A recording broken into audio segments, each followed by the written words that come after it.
We are living in a computer-programmed reality, and the only clue we have to it is when some variable is changed and some alteration in our reality occurs. We would have the overwhelming impression that we were reliving the present, déjà vu, perhaps in precisely the same way, hearing the same words, saying the same words. I submit that these impressions are valid and significant, and I will even say this: such an impression is a clue that at some past time point a variable was changed, reprogrammed as it were, and that because of this an alternative world branched off.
Good afternoon and welcome to the Friday Farcast. It's been a while.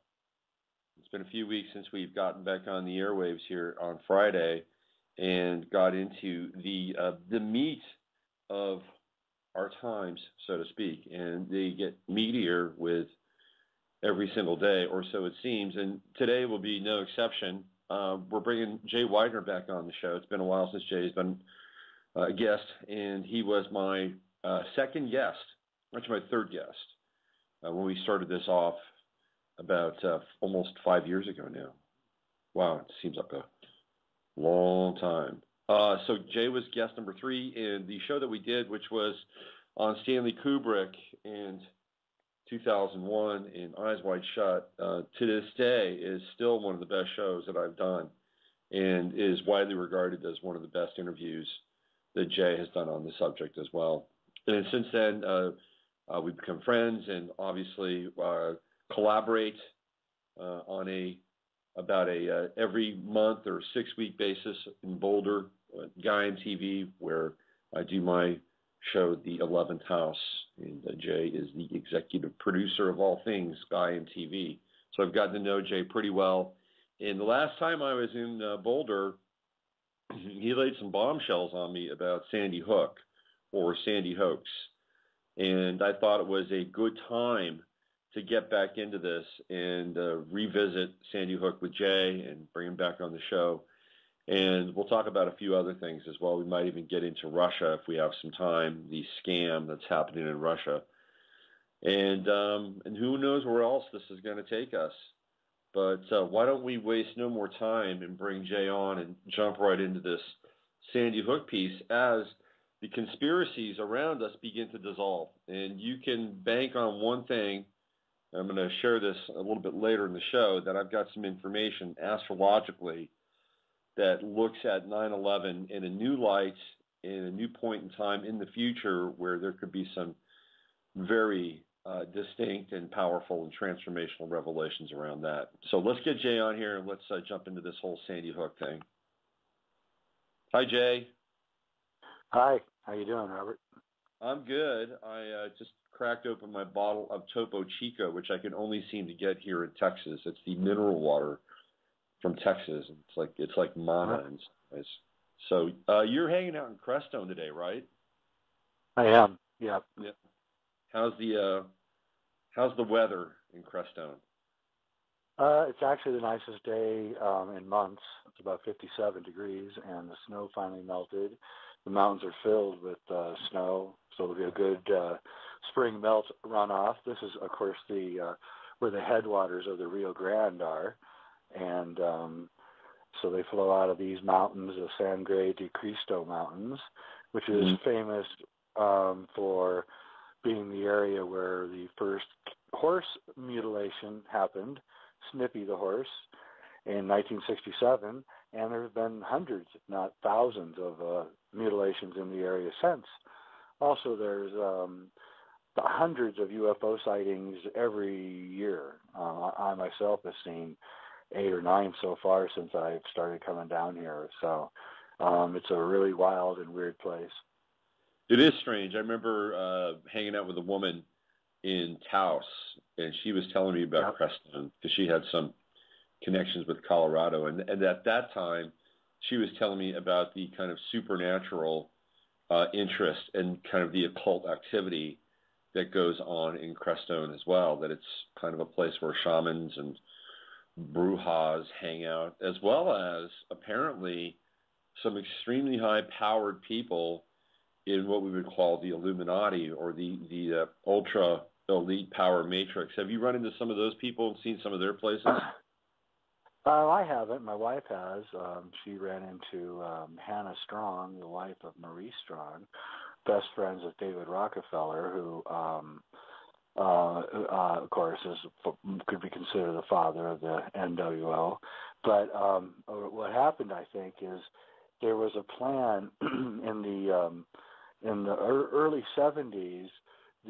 Marie Strong was in the UN, and he was Canadian, and there was a plan, I think, to build a pipeline from Lake Ontario or maybe even further north in Canada, and then pipe it to the San Luis Valley, which is right at the foot of these mountains.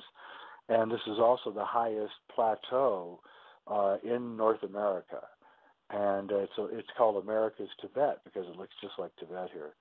And they were going to flood the valley, fill it with water from Canada, and then and then have tributaries moving out from here, because we're in southern Colorado, from here into the panhandle of Oklahoma, the panhandle of Texas, New Mexico, and Arizona. And it was going to be like this huge project. I think that's what drew Maurice Strong here originally. And he bought land here, and I think he bought land here because he wanted front row seat for what would have been a spectacular inland lake, in which he would have sold the properties for quite a bit of money, and et cetera, et cetera. But somehow it didn't work, and so now he lives in China, and his wife lives here. I think they're separated, so it's pretty interesting. Yeah, I've seen some of the structures and some of the homes there. They all have, or not all of them, but some of them have a real kind of esoteric tint to them. They almost look like temples in some cases. So there are temples. There's about 10 to 12 temples. What the Strongs did was they had all this land and they donated it to different spiritual groups, Tibetan Buddhists and Catholic nuns, and so the whole area is replete with these temples of these esoteric groups. And what it almost appears to be is like an attempt to salvage that which they know is about to be destroyed. In other words, esoteric traditions and all traditions are about to be destroyed and consumed by the New World Order, and so it's almost like a museum in a way. The whole area is like going to a spiritual museum. It's very strange. Like you can hear Gregorian chants in one night, and then the next night you can go to a temple built by the sacred geometry genius Keith Critchlow, where you do Zen meditation. Then the next night you can go do Buddhist chants and play the gongs, and it's that kind of place. I mean, just due to the fact that it has a fairly safe and remote physical location, that if there was any kind of physical catastrophe, being up on that plateau would somehow ensure that, the seeds of these traditions would go on, just from a physical standpoint. Yeah, that's right. That's what I think the inner motive, and that's a good motive.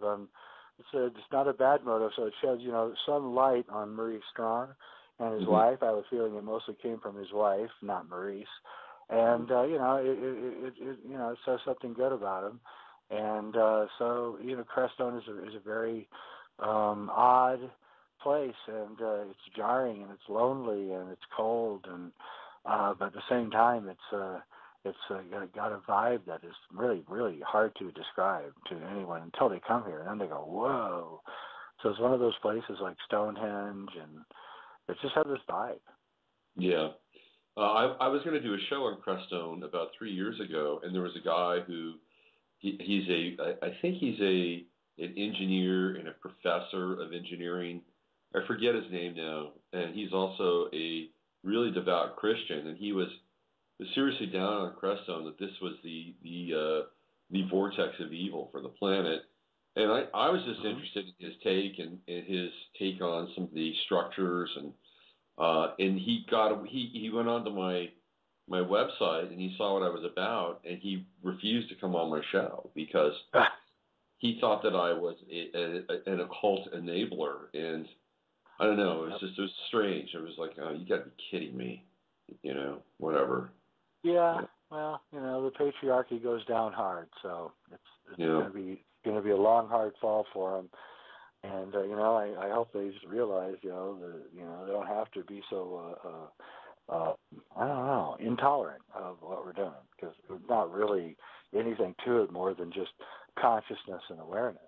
Astrology is just, the awareness of the stars and the planets, and then the conscious relationship between them and what's happening here on Earth. And I don't understand what the big thing is, and why this is something that old Lucifer would cook up. I just don't get it. Well, as Jesus said, you shall know a man by his birth, right? Meaning that you would know him by his birth. Yep, that's right. So, well, let's talk about Sandy Hook. Wolfgang Halbig, he's the guy that is kind of at the center of unraveling the real estate mystery. And by the way, I went on to another site and I looked up all the names and the zero dollar amount, and it's all for that same point in time, which is that Christmas point in time. So this was an alternate source that was not connected with Wolfgang. So there seems to be some correlation here. Let's get into this.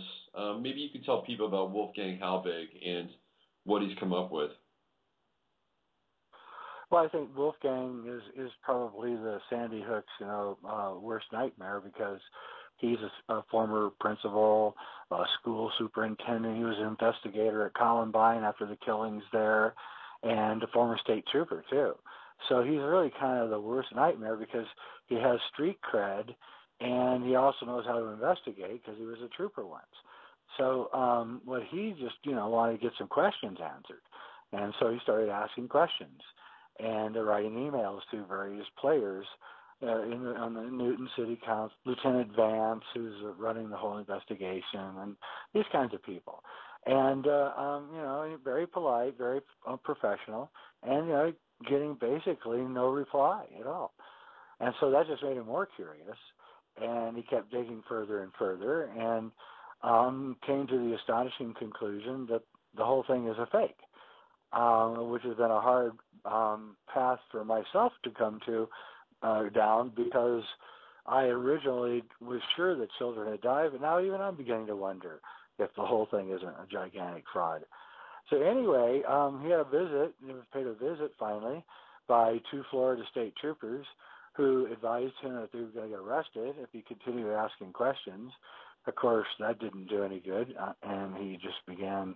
He must be a tourist. And started asking more questions, and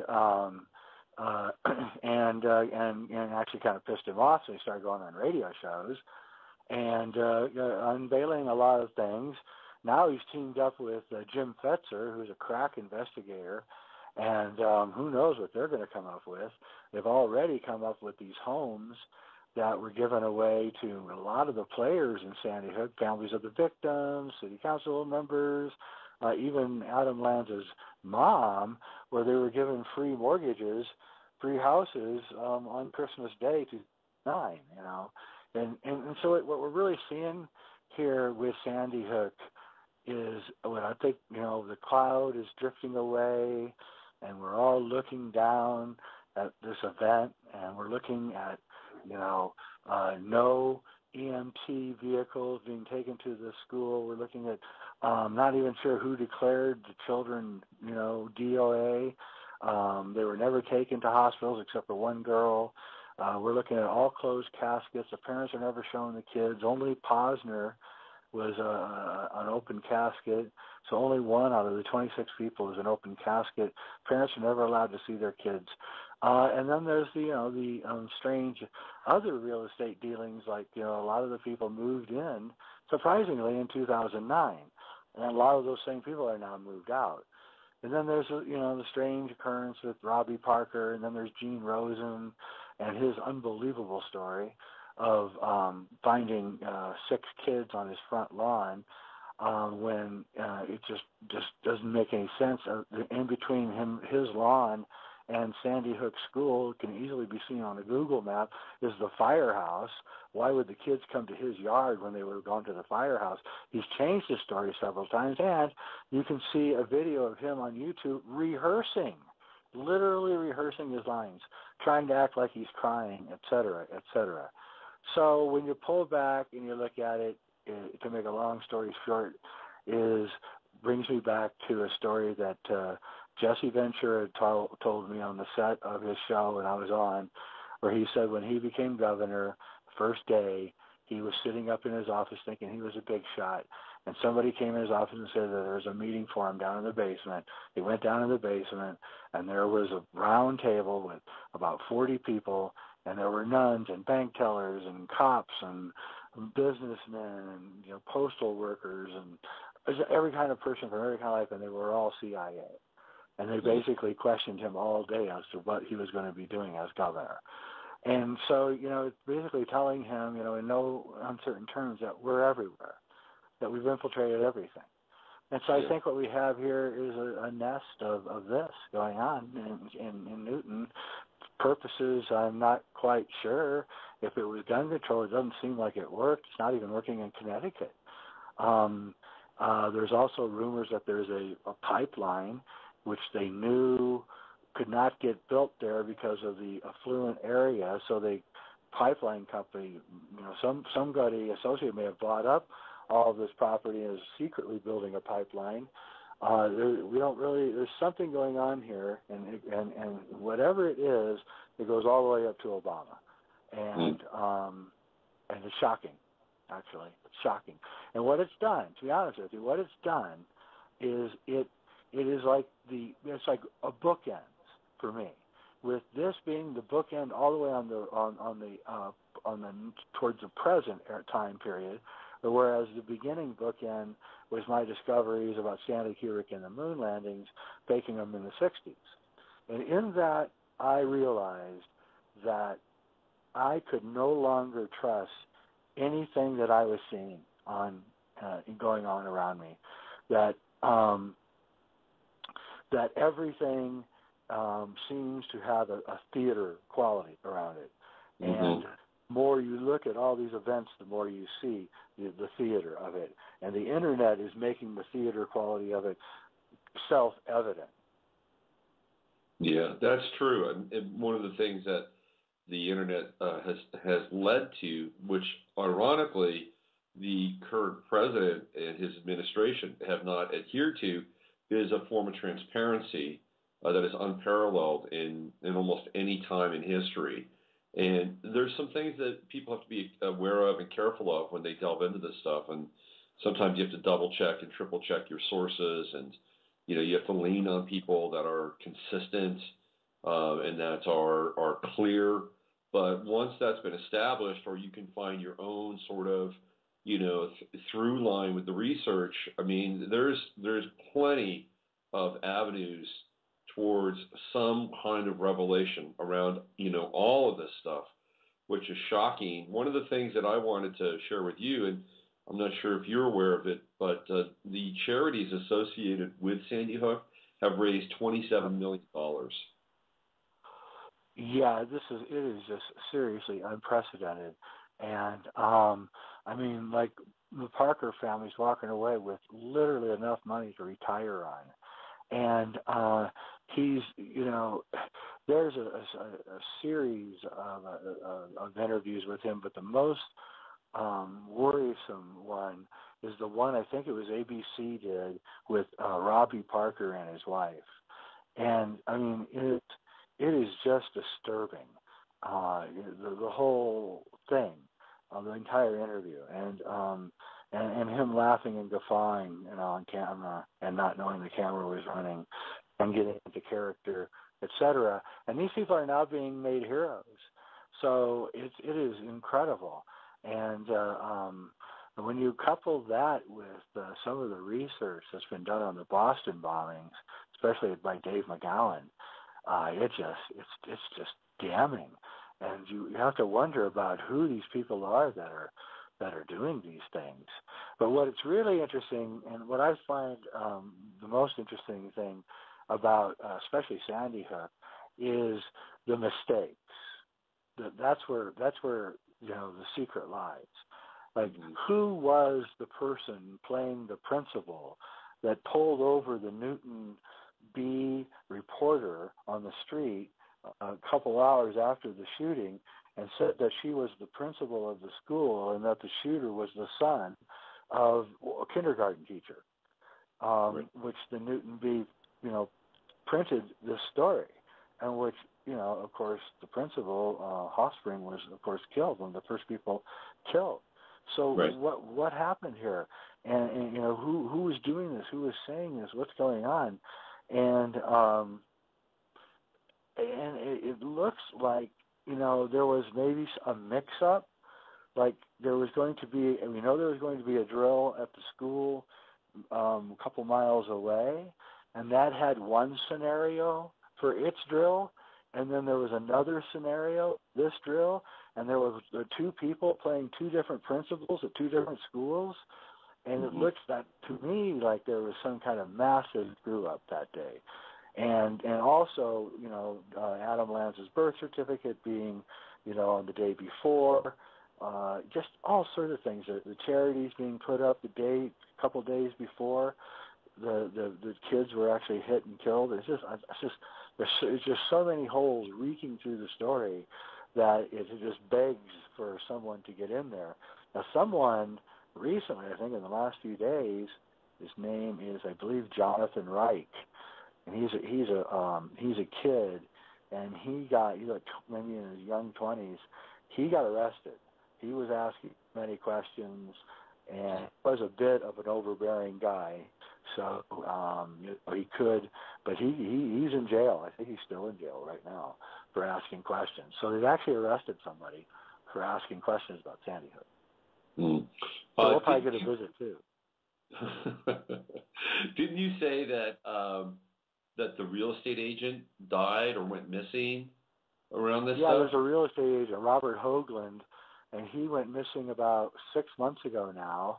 And everybody wondered, he just went out for some Starbucks and never came home.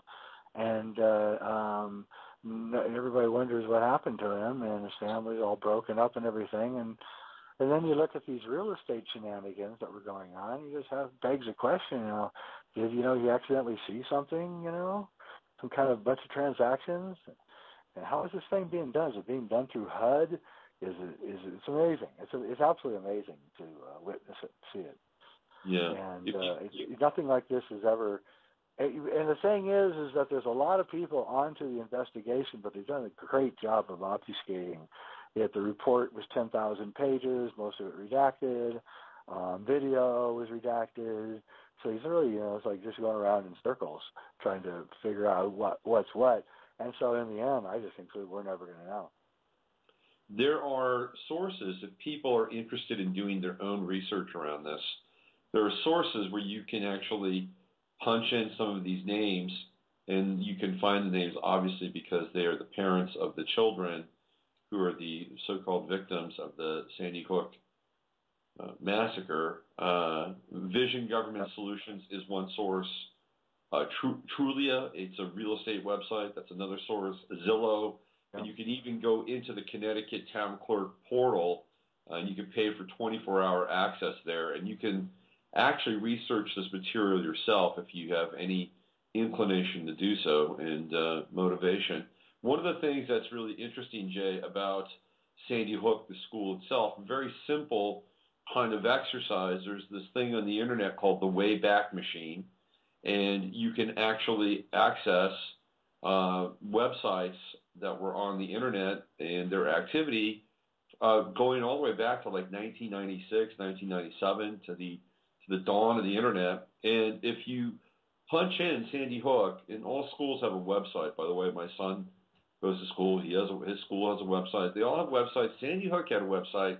And what's interesting about Sandy Hook is there's a 5-year lull in any kind of internet activity.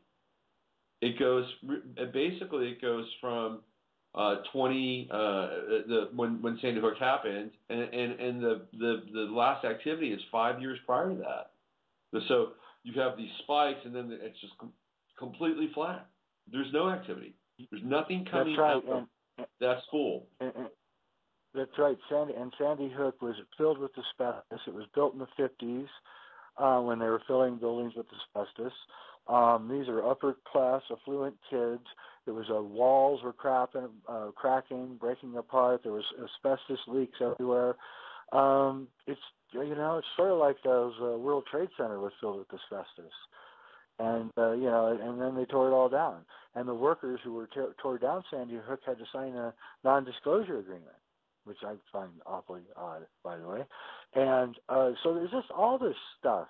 And then you see that we are being ruled by magicians. And what I think is going on here is I think that what happened was that they did 9/11, and they thought they had the baby in the bag, and then the nagging families of the victims kept coming at it until eventually they agreed reluctantly, beyond any doubt, to have a commission to investigate it. And then, of course, they covered up the commission, leaving the families even more angry. And so I think that the people in the upper parts declared at that point that there weren't going to be any more victims' families that were going to be complaining. Ironically and astoundingly, as far as I know, there's only been one lawsuit filed by any of the Sandy Hook parents, and that one was against Adam Lanza and Nancy Lanza, Adam Lanza's mom, on her estate, I mean. And so Columbine, 17 families had filed lawsuits within 6 months of the Columbine shooting, but here no one is filing any lawsuits, and I find that also quite jarring and strange. Yeah, and you also pointed out that Adam Lanza's father, Peter Lanza, is a really well-connected, highly placed banker with lots of capital and disposal, and nobody's come after him in any civil suits. Heck, he hasn't even been interviewed, has he? I don't even know what he looks like. No. And then there's a strange or case. His brother. The brother, exactly. Yeah, Adam was found with Ryan Lanza's ID, but who's he? And why can't we get him on camera and talk to him about his brother and all that? But no, none of that ever seems to happen. Yeah, no, absolutely. Let's take a quick segue here into the Boston Marathon. We're going to take some laps here. So Dave McGowan has, if anybody who's not discovered Dave McGowan's work, I urge you to find it. He's done great stuff on the moon landing. He's done great stuff on the history of the Laurel Canyon and the whole operation known as the 1960s. It'll blow your mind if you haven't read it. It's coming out in a book form, I think, soon. And then he's also done some pretty profound work on the Boston Marathon and looking at various pictures. Jay, just out of curiosity, the stuff that you've done on your end with Kubrick and the front screen projection, is there any kind of sync or link up with McGowan and his work with the moon landing stuff? No, except that I've emailed Dave a number of times. We've exchanged email exchanges, but if you date his beginning of Wagging the Moondoggy series, it began about 4 months after my initial Kubrick article on him faking the moon landing came out. So what I'm guessing is that my proof that it was Kubrick and it's fake gave McGowan kind of permission to now, come forth with the stuff that he'd probably been holding back on too. And I think that's what's going on all over the place. There's a great Russian, I don't know if I sent this to you or not. If I didn't, I should have. There's a great Russian researcher, and what he did was he must have read my article too, because about a year after my article came out, he came out with his research, which I will send it to you if I haven't, which is what he did was he took 2 Apollo pictures that were taken close together, right? 2 separate pictures, and then he parallaxed them.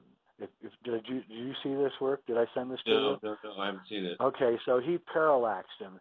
Well, first off, he proves what he's talking about by going to like a cow field in front of a power plant in Ukraine, and he takes 2 pictures that are like 3 feet apart, right? Mm-hmm. And then he jiggles the 2 pictures back and forth, and you can see that the power plant, which is about 4 kilometers behind these 2 cows, doesn't move at all, right? You understand what I mean? Jerking back and forth between these 2 positions, because the parallax shows that power plant is, way back there, 4 clicks or so, right? You follow up my meaning? Yep. Okay, so what he did was he did the same thing then with Apollo pictures, and I will send this to you, and took 2 Apollo pictures that were taken, say, 3 feet apart, separate from each other, and he jiggles them and proves, and when he jiggles them, of course, the mountains, which are supposed to be 7, 8, 10 kilometers behind the astronauts, jiggle exactly with the land that's up front. You follow what I'm saying? Yep, I do. Interesting. And so he concludes that the screen is 30 to 40 meters behind the astronauts. And there's no doubt. I showed this work to Richard Hoagland, and he wrote back and said that I was right, that everything we saw was fake. And I have those emails, and they'll be in Kubrick's Odyssey 3, my mind-blowing documentary that's going to be out in about a month and a half. Oh, that's exciting. So that's going to be in DVD form or streaming, or how can people check that out? Probably go to streaming, iTunes or something. I don't know, because it's like, I don't know if we'll put out DVDs anymore. Yeah. It's kind of sad, but DVDs are kind of dying away. So I don't know. Probably not. I'll put it out on iTunes, and people can pay a couple bucks to watch it. Okay. Well, that's something to look forward to. So do you have anything that you want to share or add about the Boston Marathon that just jumps out at you? Well, I think the one thing is the video of Jeff Bauman being wheeled away by I'm going to forget his name, Carlos Alenderos, I think his name is, the cowboy hat guy, and a cop, and then a woman who's actually doing all the pushing. And I think it's the iconic photograph, of course, Bauman with his legs blown off, But what's mind-blowing about this particular video, it's on YouTube, is that they stop. Now, get this guy's had both of his legs blown off, all right? And so all the arteries are severed from the knees down, right above the knees down. And he had a tourniquet on each leg, right, to stop the blood from flowing. And obviously the tourniquets are doing really good work, because there's not one drop of blood on the path that this wheelchair goes. Nothing, not one drop falls on the floor, on the street, or on Carlos, or on anybody. Carlos gets a little bit on one of his shirts, but everybody stays clean of blood. But unfortunately what happens is the tourniquet on Jeff Bauman's right leg falls off while they're wheeling him.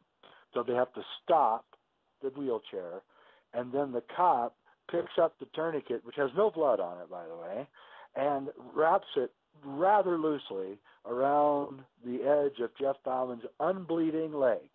The tourniquet is off now, so there's nothing stopping the blood, okay? Jeff just kind of looks around like, oh, yeah, what's happening, dude? It is the most bizarre video, and I've reached the conclusion that McGowan is right, that this thing just stinks. There's an inexplicable fog machine going on for the first minute or two of the bombing, where there's just this mysterious fog, and you can't really see what's going on, and people are moving all around, and things are being done which doesn't seem right, and then the fog clears away, and there's people just lounging on the concrete, looking like they're ready to have a picnic, and And the next thing you know, people for us who momentarily looked like they were completely fine are now being wheeled off and losing legs and arms, and it's just like it is the Boston Marathon photographic evidence is unnerving, to say the least. Well, it's also interesting to note that Rachel Maddow, who is the darling of the progressive and liberal and socially just left, has even intimated on her show that all may not be well in terms of the Boston Marathon and some of the information that we've received. So here we have the mainstream media now even beginning to backtrack a little on this thing. Really? Well, I'm going to screw his name up. Tazarov, I think is his name. Yeah. His friend, the brothers, their friend was getting interrogated by the FBI, and he got killed. He died. He got shot. That's right. The Tsarnaev brothers. So the friend got killed. That's on the record. I mean, it is a test. I'll tell you what it is. I'll get back to how much time do I have here? Oh, you got about we got another 20 minutes. Okay, so this is what's going on here. We are witnessing a war between two very powerful agencies, two very powerful groups. And one of the groups is, I'll just call it London, just to serve as a stop. We'll just call it London or lower central London, right? And then the other one is BRICS. That's Brazil, Russia, India, China, and South Africa, the new alliance of emerging economies, right? Right. Every time that London does tells Bernanke to do a QE, right? Mm-hmm. Because the world's commodities are all based on the dollar, that causes massive inflation, causes the price of rice and staples to go way up, which a lot of people think is the cause of the riots in Tunisia, Libya, and Egypt, and Syria, and all these places, is that the people can't afford to eat anymore. Right. So BRICS has said to London that you've got to stop this. You can't do it anymore. And London just keeps doing it. And so finally they said, here's the ultimatum. This is an insider knowledge I've been given. Here's the ultimatum. You create an international Federal Reserve, which prints international money, or basically we go to war with you. Mm-hmm. And so it's now been kind of landed in London's court as to what they're going to do. And so then London began funding the opposition in Ukraine to go up against Putin, who's actually the ringleader within BRICS. Okay, he's actually the guy in BRICS who's running this operation, the brains. Mm-hmm. And so now London had declared war on Putin and Russia, because they identify him and them as being the most powerful member of BRICS, at least militarily. And Putin is not backing down. And I believe that the bankers who are dying are BRICS infiltrators into the London banks. And London is seeking them out one by one and making them examples. Shooting them 9 times with a nail gun, for instance, is an example. That's theater again. That's to say, this is what's going to happen to you. Right. And it's ironic. That's what I think. Okay, so here's the upshot. So the good news is if there's only two ways that this thing can go. If BRICS wins and they create an international Federal Reserve, which could happen with everything that's going on right now, then you will wake up and your money will be worth about 50% of what it is the night before. If London wins and they refuse to deal with these guys, then we're going to be in Third World War. That's what I've heard from very, very, very solid source. And that's what's going on. And the way it's looking with the dead bankers getting it is that London has no intention of backing down. In fact, I've heard that they're actually kind of resentful of the whole thing. like, hey, we built this incredible world, based on our money system, and you guys just don't care what we did and don't give us any credit, and there's kind of like this kind of rich kid resentment going on. Yeah, well, that makes sense. The latest quote unquote victim was the 26-year-old woman who was managing a part of a Bitcoin enterprise. And if you go on Zero Hedge, there's a lot of information about her. Where do you think Bitcoin and some of these virtual currencies come into play with this, Jay? Well, I think, I think if you were a banker and you were looking objectively at the internet, you would see the demise of all banking. Because why have banking when you can have ad hoc private exchanges like Bitcoin? And so it will be the end of money, as the internet will be the end of a lot of things. And I think they know it. I think that's really kind of the cause of 9/11 and the crash of 2008. I think it's the bankers realizing that their game is over. They're not going to be able to pull this one off because, they looked at the internet and did analysis and said, hey, why would we be in control of this game? See, anybody can be in control of this game. And mysterious origins of Bitcoin appear to me to be possibly BRICS, agents within BRICS, who are finding ways of subverting London. And so that's what we're seeing here. And I think a lot of there's even speculation, that the aliens that live here on Earth have aligned themselves with BRICS now against London. There's a lot of speculation going on about what's really happening.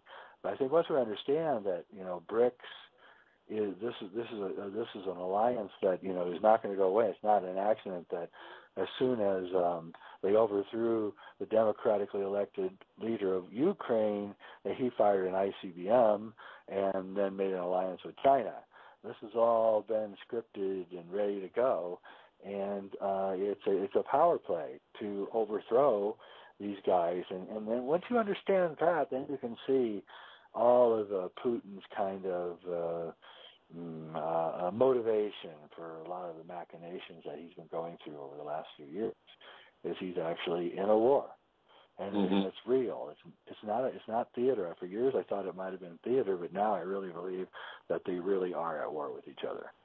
Interesting. So for people out there that might think that this is all show and that they actually meet together behind the scenes and shake hands and do shots of vodka and who knows what else, what Jay is saying is this is not the case at all, that there's actually something much more serious going on behind the scenes, and there is a war taking place. Very powerful stuff. What do you think of... Well, I think what's happening is that London is being besieged on many sides. It's BRICS on one side. It's fear of mobs pulling them out of the houses on the other side. It's all sorts of things, and the rumor mill also says that Snowden has a list of all of the bankers' names and addresses. Do you think Snowden is actually real? Do you think he's a real person? Yeah, I think he works for BRICS. Okay. Yeah, that's why he went to Russia. Interesting. Yeah, he works for BRICS, and he was in China. He went to China, remember, Hong Kong, and then to Russia. So he went to two BRICS countries right away, right? And so I think what you're seeing is a lot of infiltrators inside, and I think Obama, this is why Obama is like watching everybody and threatening to put reporters in newsrooms and things, because now here's the thing, though. Obama might actually be allied with Putin and against London. That actually could be happening. It's just interesting to see how he really never goes up against Putin, and he lets Putin kind of do what he wants. And And he didn't go to Syria. Obama didn't to help, and we know that Israel is behind that. And now he's telling Israel that they got to deal with Palestine, and also he's not letting any Mossad agents into the country, which is interesting. So I think what you're seeing is a secret alliance between Putin and Obama. So that's the thing. And I think Obama is, believe it or not, is against the bankers. Not for the reasons that I like. It's for pure socialist, communist reasons. But nevertheless, it's still, it's still. So everyone is besieging them for different reasons. Okay, and the Patriot movement is besieging them. So there's all these kind of quasi alliances going on, and everybody's kind of going out of their way to identify them as the problem, whether they be far right wingers or far left wingers or people who aren't anything like, say, Islam. Right? They're also besieging the London. So it's crazy stuff. Yeah, absolutely. Let's talk a little about what's happening over at Gaiam. You've got some new people that are showing up over there. You've got William Henry and his wife doing some interesting stuff, right? Yeah, they're doing a show called Arcanum, which is really kind of the secret history of art and showing kind of the esoteric hidden secrets of behind a lot of really famous and great paintings. And they have the most phenomenal art slide collection that I think I've ever seen. Literally thousands and thousands of amazing paintings, and their interpretations are very, very compelling, showing that all the way back into medieval art and even into Egypt and Roman art is this kind of esoteric transmission of enlightenment and how to transmute your body alchemically, and it's really good stuff. In fact, it's some of the best stuff that I've ever been involved in, and I think people are really going to like it. Well, speaking of alchemy, I got a big shout out from Andrew Norton Weber today on Facebook, and he's totally psyched that you have made the connection on a number of different levels with Andrew. Are you going to bring him out there soon to Boulder? Yeah, he'll be, I think, is it this week? I don't know, the week after. Oh, no, now it's the 25th. Around the 25th, we're bringing him out. So his show will be ready sometime in April, and we're going to kind of let out the secret of alchemy, as he already did on your program, and, explain this whole secret of why drinking distilled water is probably one of the best things that you can ever do. Yeah. And what's funny is that apparently Red Ice Radio won't have him on because they are, and I just read this. I don't. This is all secondhand information, but they are not proponents of the distilled water theory. And as long as I think it's interesting stuff. And Andrew's a great guy, and you'll find out if you haven't listened to the interview that we did, track that down because there's more information in there about distilled water and Orin and everything you want to know than almost any other source that I've run across, and it's been, I think, pretty valuable for people. So, and then of course I'm coming back out there on Sunday, and I'm going to be doing my next 6 episodes for the 11th house, which has prompted me to get a new URL and domain and build actually an 11th house website. Because one of the things that happened to me, Jay, is I had a client come through Gaiam, and this is not unusual. She said, I really like what you're talking about, and there's a lot of things on Gaiam that I'm really interested in, and I don't have anybody to talk to about this material. And this is somebody who lives in Aspen. Obviously, they've come from a different tax bracket than I do, and hang out with people that have a vested interest in their resources.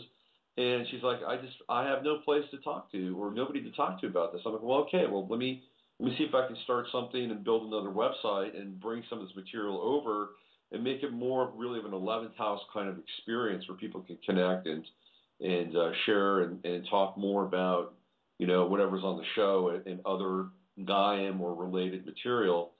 So I've got that in the pipeline, and looking forward to coming out there. Are you going to be there on Sunday, Monday? I will be. I'll be there on Monday. Be back on Monday, and looking forward to it. And I saw the lineup. It looks like some really great shows. So I'm looking forward to hearing them and watching them. Yeah, it's been great. And if you haven't discovered Gaiam yet, I know a lot of people that listen to the show do. You can go there and you can get a free 10-day trial, and you can check it out. And there's everybody from myself to David Wilcock. Regina Meredith does a bang-on job doing interviews with all kinds of people that are extremely interesting in the health and healing and esoteric fields. George Norrie has a show there. James Von Prague has a show there. William Henry has a show there. So this is the place you want to be, and check it out. And just for $10 a month, which is really the price of two,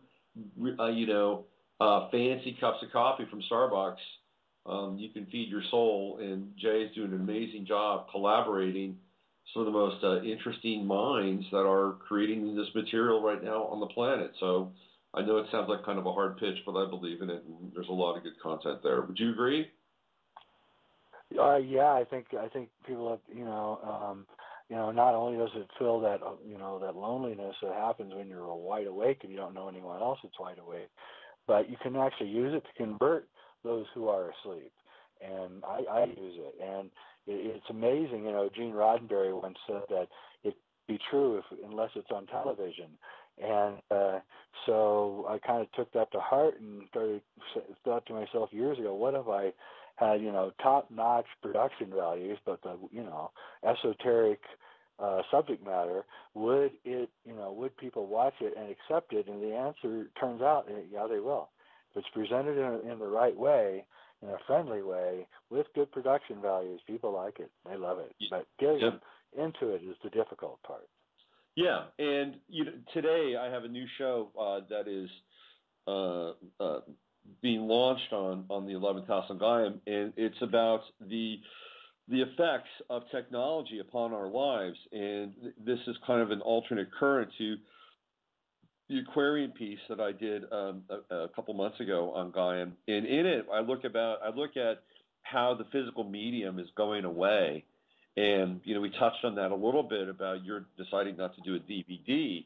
And this, again, folds into the whole Gaiam universe, where we're able to stream content and get it on demand at just about any time we want to.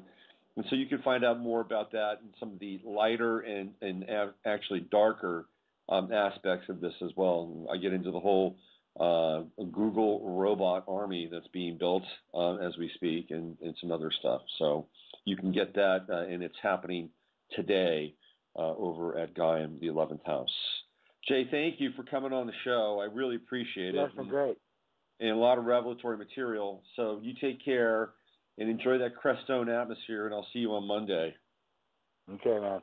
Thanks. All right. See you later. That's Jay Weidner, and you can find his stuff at jweidner.com.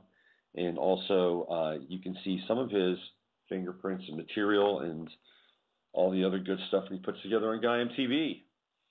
So we go from Jay Weidner to my friend, Mr. Less Visible, who I spoke with yesterday, and we get into what's happening over in Russia. He's got some very poignant things to say about what's happening there and who's behind it. So I'm going to get to that in just a moment, and then I'm going to play about an 18-minute piece that I did with my friend over in Russia, Robert Bonomo, and we talk about Russia as well. So we're going to go a little Russia heavy here in the second part of the show. So here we go. There's Russia Viz, and there's Robert Russia. These are all lined up ready to go. By the way, thank you for hanging in there and being patient with me, getting back on the airwaves. It's been a pretty intense time. Ironically, I just signed some paper today that gets me into a different kind of legal space with certain key individuals in my life, which have been taking up a lot of RAM for me, emotional and psychic and psychological RAM. So I'll be able to devote more time to the radio side and some other things. And again, I've got this 11th house URL and vision, and the radio will probably fold into that as well. That's part of the new idea, the new plan, 11th house radio. We're going to try and roll it up all into one. I want to do a couple of shout outs before I transition into my interview with Mr. Viz.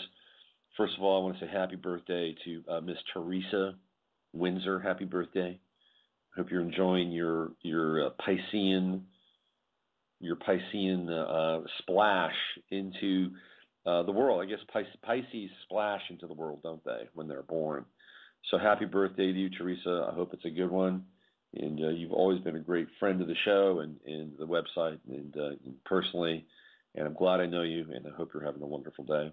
And also another special shout out to some folks who have been pretty instrumental in sort of keeping my spirits up, the people that are in the chat room, which have been really important. And also a special shout out to Katie Galante, who has been also a real support and pillar of strength over the course of the last few weeks as well. And lastly, I want to say congratulations to Christine Maynard. Christine Maynard has been on the show, and some of you know who she is. And Christine Maynard had been plagued by a mystery illness for a very long time. And she was able to finally see the right people. And she was in Stanford Medical Center just this last week. And she got her medical condition taken care of. Can you believe that? This is somebody who's been plagued, really plagued by discomfort and all kinds of physical maladies that the doctors in Louisiana had no clue with, absolutely zero clue. And she's back on the path, and we'll get her back in the show. We'll talk about her recovery, and also a big thanks and shout out to Cynthia George Snow, who helped make that happen. So it's a good day. It's a good day here on Free Association Radio. All right, let's get into this. This is me and that rascal from Europe, Mr. Less Visible, and we're taking the Russia thing and we're tilling it. We're turning over soil, and we're coming up with some pretty interesting gems here. So this is from yesterday, me and the Viz. Here we go. Right now, we are blessed to have back in the air in my first show in a couple of months, really, in kind of a big way, our good friend from Europe, Mr. Less Visible. What's going on there, Viz? Well, I'm talking to you, Robert. That's the sum total of everything I'm engaged in at this moment. All right, well, let's get into the moment. So there's a lot of things happening right now, especially in your part of the world, perhaps not too far from where you are. There's a lot of things. There are things happening. They're going down in the Ukraine and Crimea. And I know in some ways you've kind of got your finger on the pulse with that because you've been following it in your own way for a while. Let's get into it. What's going on over there? What do you think is really going on over there? Okay. Well, you know who really lays it out in a very succinct and beautiful way, as he almost always does, and who is one of our premier truth seekers speakers on the planet, Christopher Bolin. Mm-hmm. He goes in, I don't know if it was today or earlier this week, he talks about the Kagan family. Yes, you know, Robert Kagan, yes. Yeah. Project for a New American Century. Exactly. And the husband of Victoria Newland. Yes, exactly. A.k.a. Noodleman, a.k.a. Hoffman. I don't know where the Hoffman comes in from, but yes, they're big players in all of this. Well, they're the ones behind this whole thing. And the most startling thing that has happened is the Abby Martin meltdown. Mm-hmm. That is like, somebody either leaned on her heavily or she's been outed as a disinfo specialist. So she certainly stands as one now.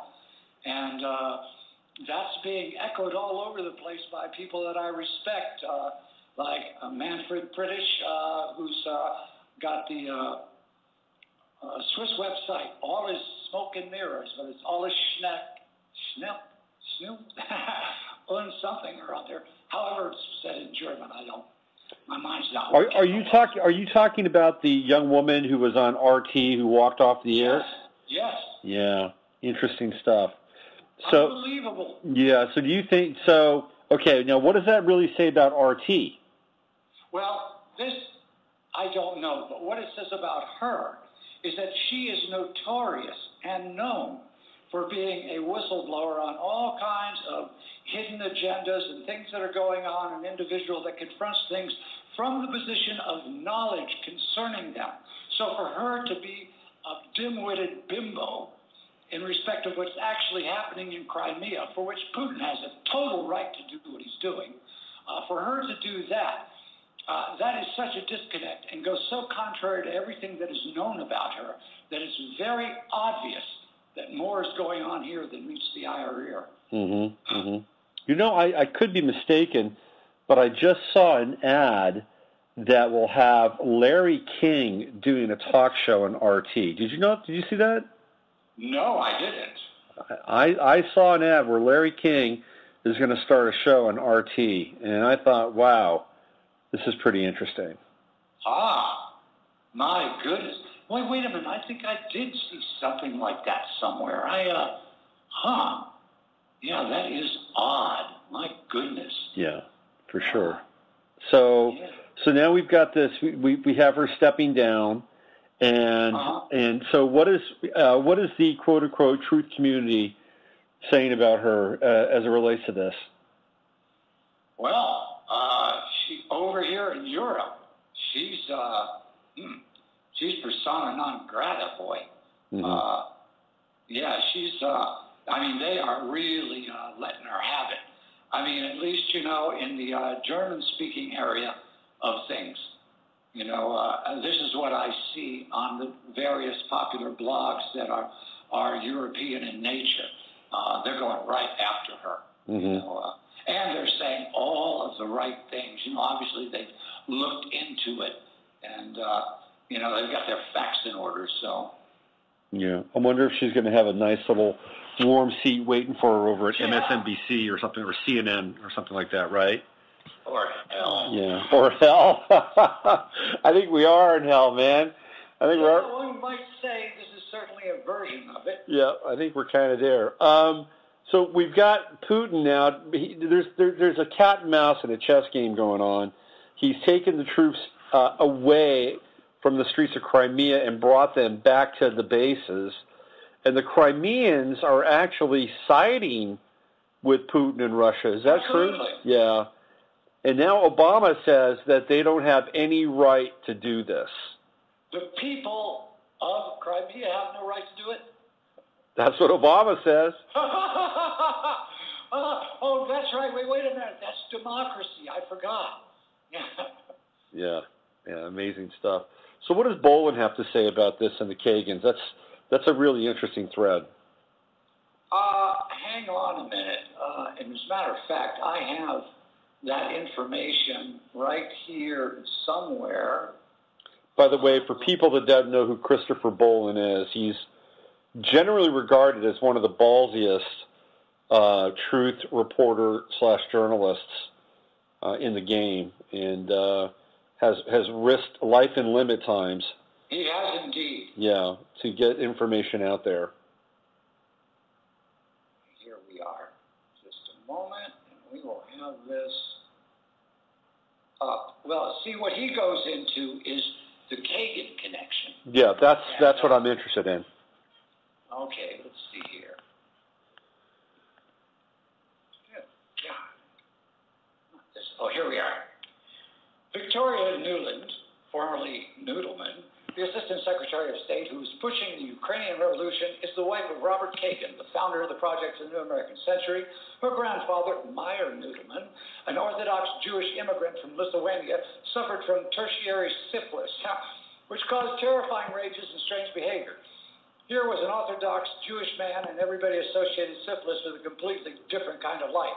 His son, Dr. Sherwin Nuland, said in an interview with the New York Times. Victoria Nuland's mother is the British-born Rona L. Goulston. Robert Kagan aggressively promoted the criminal conspiracy that the U.S. should invade Iraq, that a new Pearl Harbor would sway public opinion, et cetera, et cetera. And then he's got all kinds of pictures. It'll be in tomorrow's Petri Dish for people who want to read it.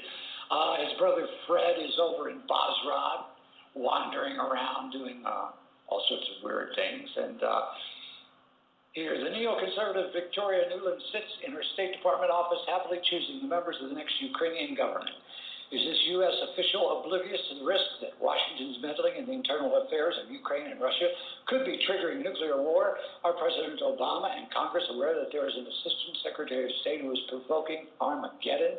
Insouciant Americans are paying no attention and have no idea that a handful of neoconservative ideologues are pushing the world toward destruction. That by Paul Craig Roberts. Anyway, it's a rather short article. History with the Crimea. Almost all of the people that live there are pro-Russian. They have their bases there. And let us not forget that Crimea is a hugely strategic location for the Russians. Yep. They can't give that up. That's their, their entree to the Black Sea. And I mean, Well, I mean, this is really following the script of all these color revolutions and all the spring revolutions and everything that's gone down really since when what's his name Milosevic got ousted by Otpor. Everything since then has been pretty much followed suit in terms of the methodology and the execution of these quote-unquote revolutions. I mean, Otpor and Canvas have a blueprint for this stuff, and they essentially, get these revolutions going generally with the neocon / neolib right and left behind them, and Soros. Soros, and it looks like for the uninformed person some form of spontaneous regime change, when in actuality it's anything but that. Right. Oh, yeah, it's all carefully manipulated, and everything leads back to the same players. But surely you saw the picture of all the Israeli soldiers in Kiev running around in uniform with guns? I did not see that. I had heard about it, though. Yeah. And, I mean, there's any number of things going on here that just all point to the same obvious stuff, and they're going to get it sooner or later. I don't know when, I don't know how, but to me, just the whole thing looks like such a staged, from the standpoint of God, from the director's chair, that it's all being staged, like it says, all things work for good for those who love the Lord. All things, evil and good, are all being interwoven together into this tapestry of revelation that is going to become a lasting and enduring picture of the entire lesson that was performed upon the minds and consciousness of the individuals who were present for it, most of whom weren't paying any damn attention whatsoever. No, it's true. It's absolutely true. It's horrific. Yeah. Now, one of the things, there's a lot going on right now in that part of the world, and from a number of different standpoints. The first thing that we can look at is all the gas reserves, mainly gas reserves. Oh, yeah. In Ukraine that have to go to the Black Sea. Very, very strategic in terms of power and energy. It's Europe's gas. Yeah, that's number one. Number two, classically, this is how the IMF and the World Bank get their claws into an economy. They will help initiate some form of regime change, especially in a country like Libya, which had no debt, and all of a sudden they get to sink their claws into their resources and whatever national assets that they've had stored up. So this is a part of the game as well. And as you can see, the United States offered up $1 billion in aid straight away to Ukraine. Putin offered 15. It's insane. I mean, it's completely insane, because what will happen is that they'll default on that debt, and then as a result of that, it will impact the economy, and they will become further indebted to the IMF and the World Bank, and then we have the master-slave relationship based on fiat money and all that stuff. And then as the third thing, I'm not really quite clear on, and I don't know if you've heard about this, but apparently they've discovered like one of the oldest living pyramids in southern Ukraine. Now, there's the esoteric angle coming into all of this. So there's a lot going on there, and there seems to be quite a few agendas trying to be all slammed into one global event very quickly. Yeah. Yeah. Did you happen, by the way, you bring up Libya. Did you happen to see the video? I posted a link to it on my recent, I think it was Petri dish, where Gaddafi was sodomized by the people who picked him up. They have a video of him being sodomized by the people who snatched him before they killed him. I did not see that, but it doesn't surprise me. Video of it. Well, I mean, that's what happened to the fellow in Benghazi. Christopher, his last name is escaping my mind right now. He was also sodomized. The ambassador. Yeah, Christopher Stevens, absolutely, absolutely, and the person whose fingerprints are kind of all over that are Victoria Nuland. You know, she was in charge of that area. So yeah, no, I didn't see that Gaddafi video, but it doesn't surprise me. I will send a link to you, given that I can remember, and I hope I do. Yeah, there's this website over here, Alles Schall und Rauch, which means all this smoke and mirrors, and Manfred, the man who runs it, and who organizes a lot of truth events here. He's brought David Ray Griffin in, and Niels Hoax and other people. He goes on at length about the situation in the Crimea right now. And if you've got Google Chrome automatically translates your pages for you, which is fantastic. Yeah, that's the new Tower of Babel. So what is your take on now? Putin tends to be a fairly controversial figure in some ways. There are people in the United States who absolutely love Putin. They think that Putin is like a cross between JFK and John Wayne. And there are people that think that perhaps Putin is doing this all for show, and that he's, since he's of Jewish descent, he's really kind of a Zionist in wolf's clothing or sheep's clothing, perhaps. What is your take on Putin? How valid is that about him being of Jewish descent? Jay told me that. Jay Weidner told me that. Okay, well, I don't know how true that is whatsoever. Okay. I would wait until I had that a little more clear in my head, or as far as factually established is what I would say. Putin, the way I view Putin, the best thing is to say that, like, historians, professional historians, have 3 or 4 different ways in which they philosophically approach how history is made. And one of those ways is referred to as the great man theory. And what that says is that periodically, through time and in all cultures here and there, someone will appear, say Winston Churchill's an example, all kinds of different people suddenly appear who rise to the call and the occasion and represent the collective will of the people they represent and pull off all kinds of amazing things. And I see him as a great man. Now, I've been hearing about the fact that I like Putin for quite some time, but day by day, I have yet to see him falter in any direction or do anything I myself would not have done in his position. I admire him highly.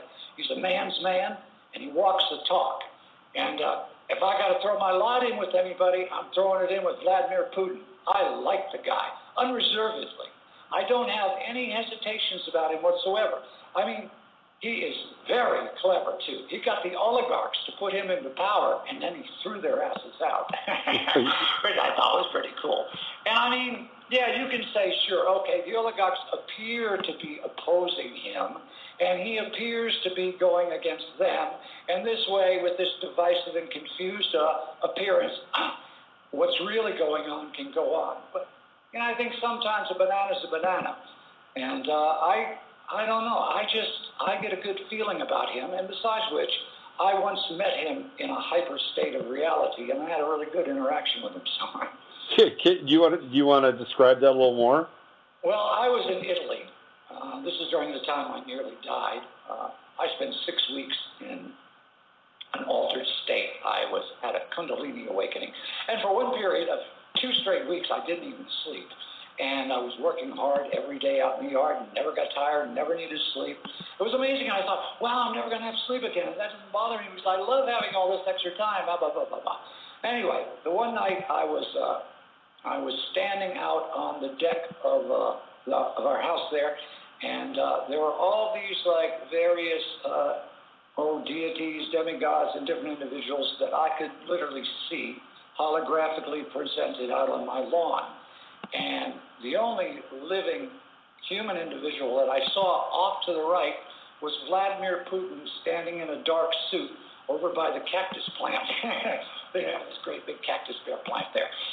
And he was just standing there, and we had this kind of telepathic back and forth in which, we basically what happened was a sense of acknowledging one another. And I had heard from a writer from Pravda, I can't remember if it was Pravda or Zvestia now at this point, who contacted me a number of years ago, I don't know, 8, 9 years ago now, maybe 10, and told me that Putin read Smoky Mirrors. So, there's that too. So, I don't know if he did or not. The person was pulling my leg, but he did. I was able to establish that he was a reporter, and so that's as much as I know. Well, in the interim, while you were sharing your story, I definitely pulled up your astrological chart, and then I pulled up Putin's astrological chart, which I have in my data bank, and I put the two together just to see what would come out of it. Mm-hmm. And in classic astrological terms, you guys are two peas in a pod, let me tell you. Yeah, I thought so. I resonate with the guy. Well, he's got his sun in Libra, conjunct your Venus in Libra. His Mercury in Libra conjuncts your Jupiter in Libra. And then there's a Neptune, Saturn conjunction of Jupiter and Chiron. So you guys got it going on, man. There's definitely there's a connection between the two of you. And your sun is right near his Pluto in the midheaven. So at his midheaven, so I would not be surprised at all if he did read Smoky Mirrors. I don't think I don't think your leg was being pulled. Let's put it that way. Yeah, it seemed legitimate, but by this time, this day and age in my life, man, I question everything anymore. Yeah, well, you don't have to question the connection because I just validated it. So what else is going on with you? What sort of interesting plans or seminars or workshops or things are you up to these days? I have this friend, Simi Dallenbach, who lives in Zurich. And she visited me once a couple of years ago here at the house. And she's all connected with the truth community in Zurich and Switzerland. And she got in touch with me and asked me how I felt about maybe giving a talk in Zurich. And I went, okay. And then so I started making announcements at my blog that I'll be going there, and people should contact me about coming. And a lot of people said, hey, I'm going to be there, I'm going to be there. And then just yesterday she brought to my attention this fellow, Manfred Petrovich, who has this Alles Schalen Rock website, who, as I say, is one of the most prominent truth activists in Europe. And he had me in at a speaking engagement about, 10 years ago outside Lausanne, and we hadn't been in touch with each other since. And we had a wonderful interaction just now, and he said that he was going to publicize it on his site. He said, I'll fill the hall for you, man. And that was wonderful. And he said he would come too. Could he manage it? And then I have Gilad Atzmon, a reporter, flying in to see me Monday after this. And he very much would like to meet them too. So he's going to come and get together with me. And I guess all four of us are going to go off and have lunch somewhere. And so that's basically the extent of it at the moment. Well, you guys should videotape that or capture that somehow. We're going to. That'd be great, because I think a lot of people would be very interested. Of course, Gilad spends, does he still contribute for Jeff's website? Jeff who? Jeff Rentz. Oh, yeah. Oh, wait a minute. Yeah, I think so. I'm sorry, for a minute I got confused with Henry Macau. Yeah, absolutely. I think so. Yeah. He's on pretty good terms with everybody. Gilad is. I didn't care for Gilad for a number of years. And just in all honesty, I thought he was too much of a self-promoter and this and that. But then I met him in London when I went there for a speaking engagement. And Then I understood him perfectly, and it changed everything. He's just larger than life. The guy is larger than life. And he's amazingly, he's like one of those kind of people that said, a outrageous artist. He reminds me of Salvador Dali. And oh my God, what a remarkable sax player he is. Well, anyway, after my speaking thing was done in London, he was apparently just very, very impressed by it. And he came up to me and he just really laid it on. And I went, oh my God, this was never expected, you know. And he and I became kind of fast friends right away after that. And now he's flying in to visit me. So that, you know, I guess, you know, the Lord moves in mysterious ways. And I would have never imagined that I would be so fond of Gilad. And I mean, I really am now. I mean, I like him immensely. Mm-hmm. Well, it's interesting because obviously he's Israeli, right? Isn't that correct? Yeah. So he's Israeli. There's some interesting people out there who are Israeli who have some revelatory points of view. Him being one of them, Barry Shamish being another. And I think that the world needs more voices like that because, you know, we're all asked in some ways to scrutinize our own culture and our own milieu, which we're in to some extent. And I think we all have a responsibility to do that no matter what country we're living in or what flag is flying over our heads at any given point in time. So hats off to those guys for being able to do that. What about some of the spiritual implications of all of this that's taking place in Russia and Crimea? We've talked a little bit about the geopolitical stuff. How do you see this on the spiritual front, Viz? Well, you know, in fact, just before we got engaged in doing this, I was working on tomorrow's Petri dish, and one of the things that I was commenting on is how uncannily, unheimlich as they would say in German, how uncannily all of these events tie in with prophecy. I mean, it's like, my God, I mean, you look at it, I mean, all of these, you know, different things that I remember reading from different sources and even, of course, like the traditional biblical stuff, it's just like all like coming together to a head in a certain way. Now, as far as like, I also go on to mention that there was a time where I thought I had some idea about how it was going to go down or what kind of shape it would take, and but now I realize I'm completely clueless about all of that, and I haven't got the slightest idea of how all of this is going or not going to work out. I mean, it's really confusing for me at this point because you know, it's so unpredictable. I mean, the players, you know, on the one side you've got the bankers who are behind all the world's evil, just about.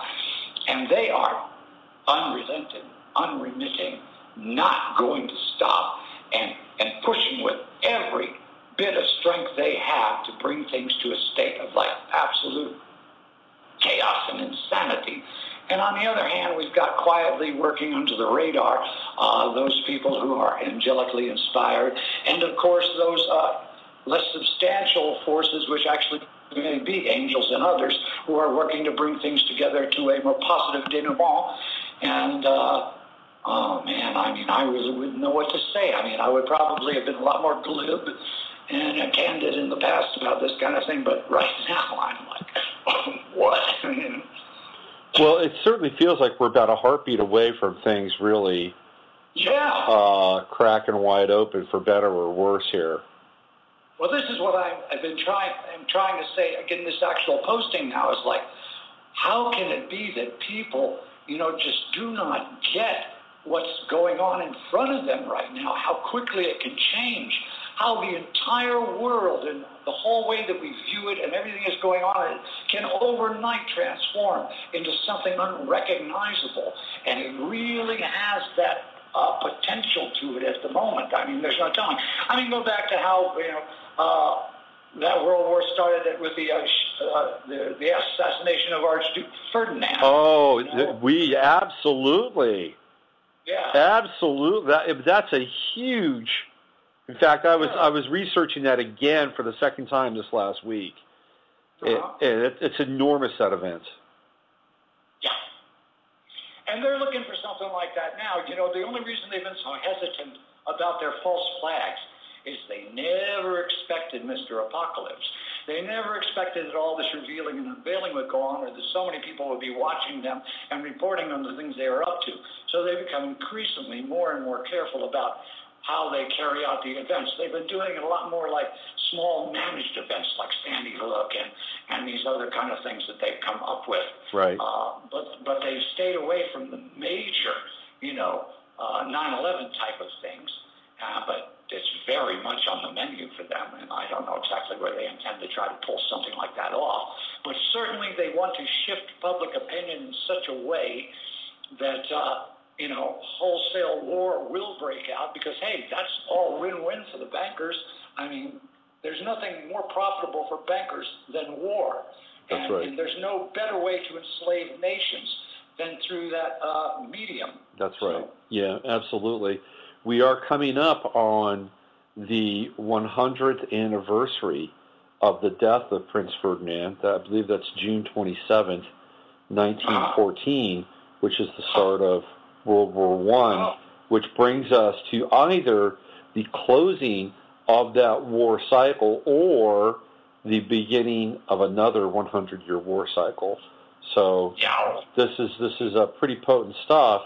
And the fellow who managed to shoot Ferdinand and his lovely wife, who was pregnant, by the way, his last name was Principa, and he was a Serbian, just like the fellows from Otpor and Canvas are. So Popovich, Sirda Popovich, who is the head of Otpor and Canvas and a number of other groups that are funded by George Soros. And there's the Serbian connection coming around again 100 years later. My God. Yeah, it's like history repeating itself. It is in a very strange way. So I'm assuming that some of the prophecy-related material you're talking about has to do with Edgar Cayce and Cayce's prophecies on Russia.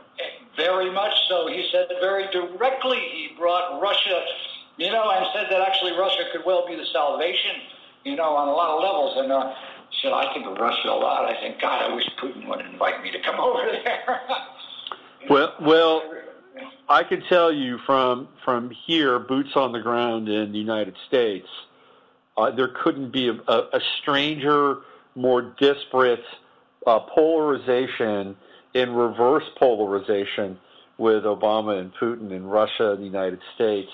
It's fascinating to watch. The news that I see on MSM, I mean, normally it's all homosexual news, all gay news 24 hours a day. That's right. Coming from every angle they can come from. But now this has actually superseded it. So now it's all slander Putin all the time. And it's like, they got trotting out these tribe psychologists who do all these readings on his body language and this and that. And now there's this tribe person, Lisa Wall. Yeah. Who's also RT, and she's heavily connected into the tribe and is a tribe member. They don't mention that, of course. And she walked off in a huff. That was all orchestrated, too, as if to show that his own news source was opposed to him. But all that is proof of how, decently liberal he actually is, that he allows these news sources to conduct themselves in such a fashion. Right. And so just everywhere you turn now, and you've got that really smarmy, sanctimonious tandem of John Kerry and John McCain. Oh, what sleazy, what dark cesspools their eyes are. Oh, my God. They reek. Their pictures reek. I'm not even in their presence, and I look at these dead pools, these dead stagnant pools that are their eyes.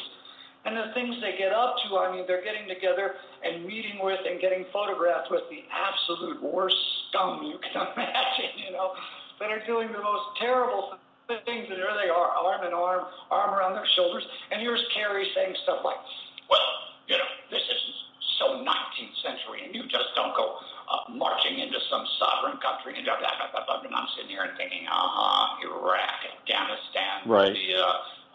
Syria, That's right, what absolutely. A hypocrite and liar. And I mean, it's ridiculous. I was sitting there, I was stunned that he could, with a straight face, present this stuff, given that they are the absolute worst offenders in this regard. Well, it's completely hypocritical, and if you go onto Yahoo and see a story that's related to Kerry or related to McCain or related to somebody else, Hillary Clinton, inside or outside the administration, and you read the story and you go down to the bottom of the story, the article, and you read the comments, 90% of the comments completely echo what you're saying and are calling the current administration out on their utter hypocrisy. So even though there's a high-level layer and bandwidth of noise around this, if you go beneath that and hear the vox populi, the voice of the people, they know what's going on. This is complete bullshit. Mr. Apocalypse.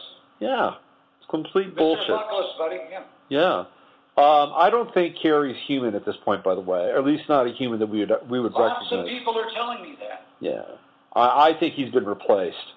And I mean, you look at his face; it's not the same face.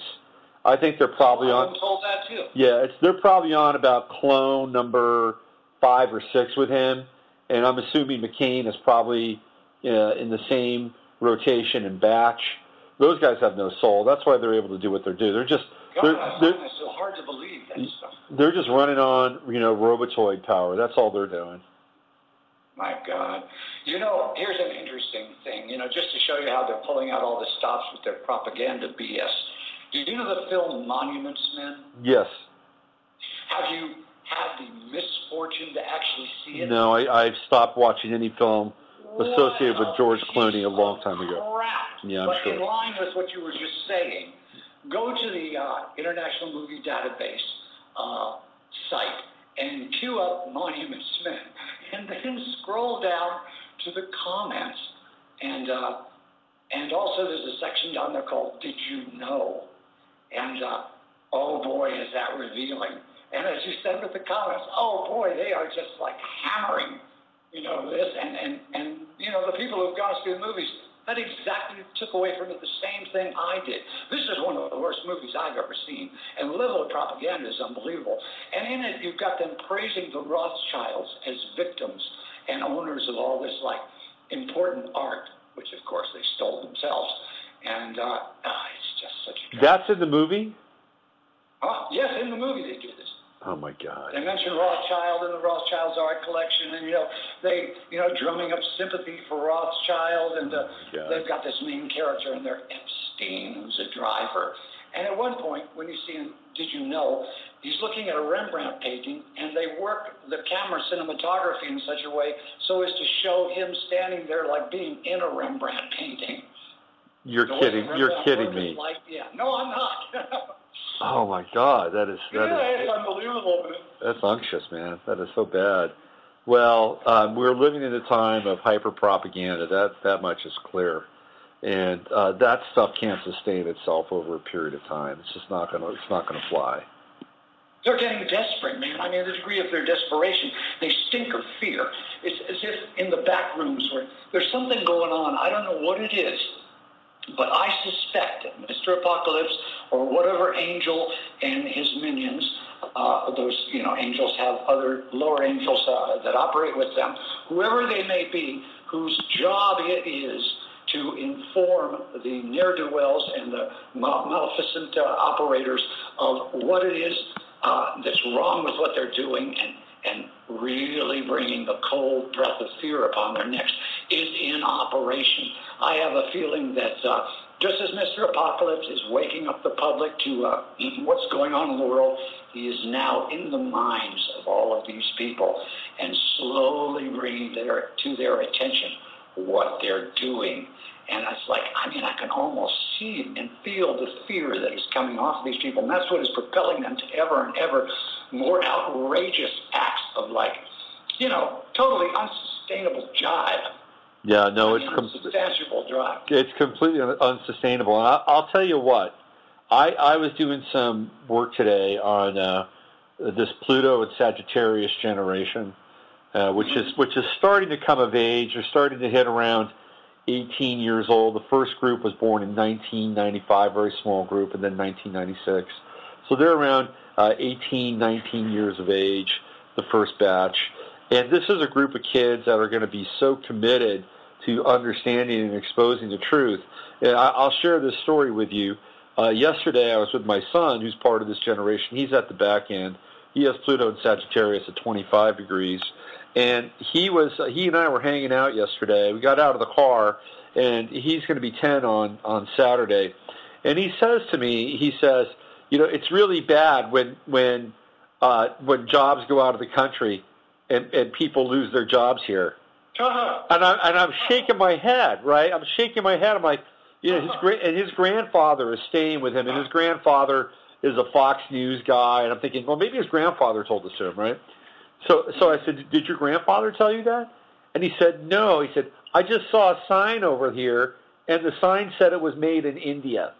And I thought, well, if they're making signs in India, then people in this country can't make signs. Wow.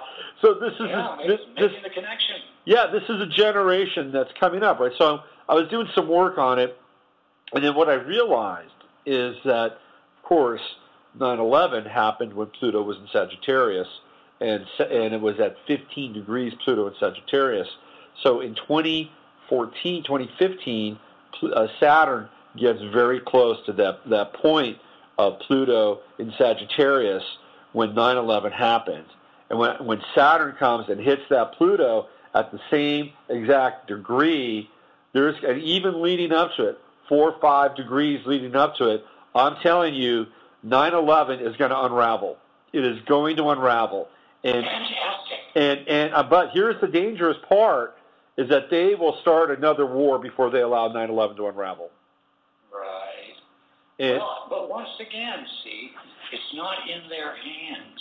They only have the appearance of power. Look, all force, all power comes from one source, just as all life on this planet comes from the sun. Okay? Yep. There would be no life. We are all actually frozen sunlight in manifestation. And all power that is existent, even in the evil and in the good, is only on loan. It's borrowed. And the divine can shut that off anytime it wants to. It can drive them insane. It can make them run spinning around like a top without knowing where it's going. It can fill them with so much fear that they sit trembling in dark rooms. I mean, the divine can do anything.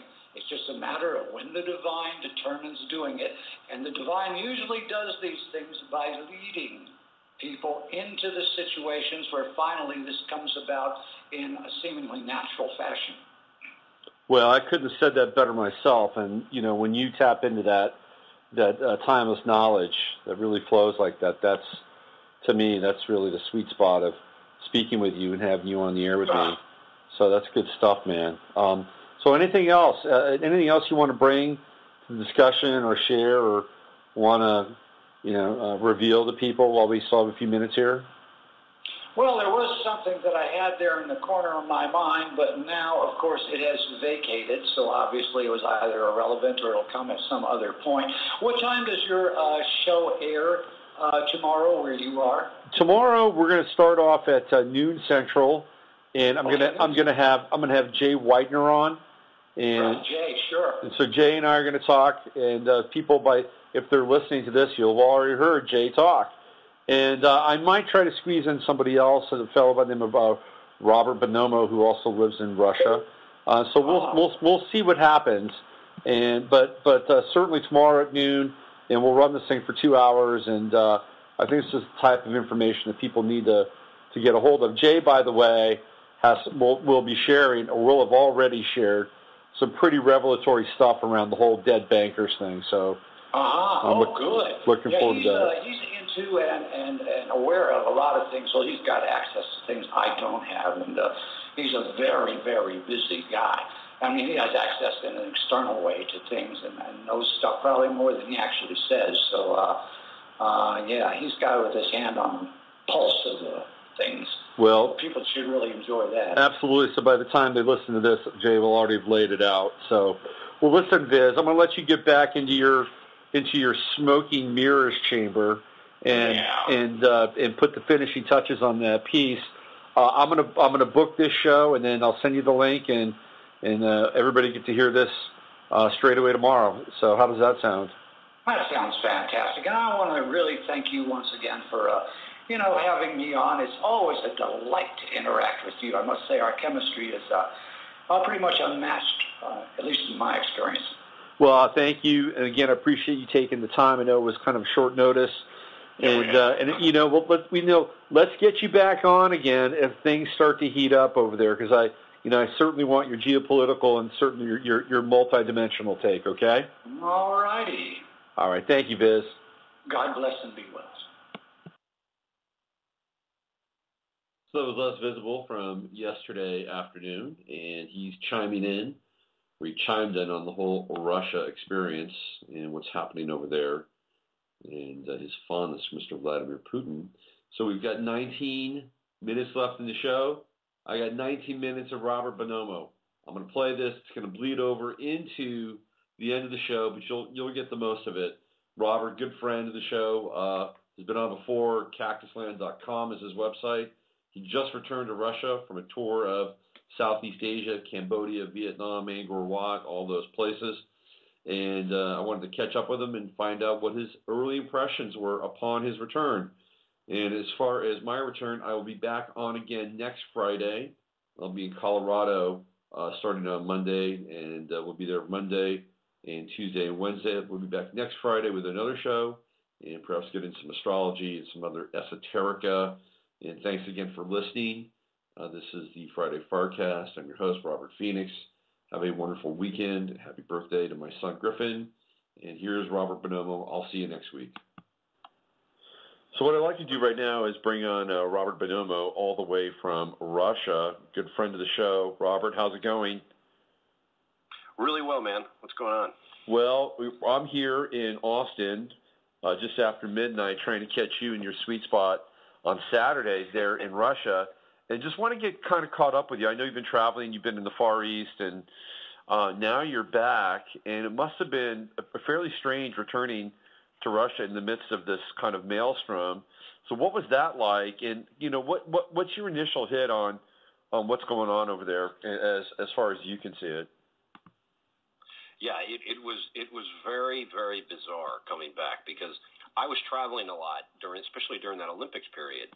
And remember, I had talked about, I had a feeling, I had an intuition that something was going to go down in Ukraine before the end of the Olympics. Mm-hmm. And I arrived I think it was in Phnom Penh, turn on the TV, and I believe it was the Friday before the closing ceremony, Yanukovych takes off. He's missing. He's gone.